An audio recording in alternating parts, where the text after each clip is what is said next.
Kasus bayi yang tertukar di Bogor akhirnya menemukan titik terang, di mana terbukti bahwa bayi milik Siti Mauliah benar tertukar. Bayi itu tertukar saat Siti menjalani persalinan di Rumah Sakit Sentosa Kemang, Kabupaten Bogor. Terkait dengan hal ini, pihak Rumah Sakit Sentosa mengakui kesalahan fatal yang dilakukan oleh perawatnya. Manajer rumah sakit Margareta Kurnia meminta maaf atas keteledoran yang dilakukan. Ia pun mengaku menyesal atas apa yang terjadi dan bersedih atas hal ini terjadi di rumah sakit yang dipimpinnya. Margareta Kurnia mengungkap penyebab utama bayi tertukar di Bogor terjadi saat pasien akan dipulangkan. Menurutnya ada proses ketidakhati-hatian dalam proses mengidentifikasi bayi.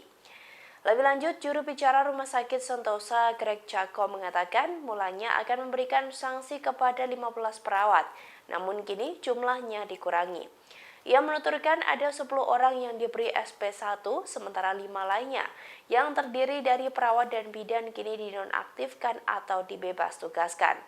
Berdasarkan hasil pemeriksaan, ada kelalaian yang dilakukan perawat dan bidan saat memasang gelang ke bayi tersebut, sehingga menyebabkan bayi pasien D dengan pasien Siti Mauliah tertukar.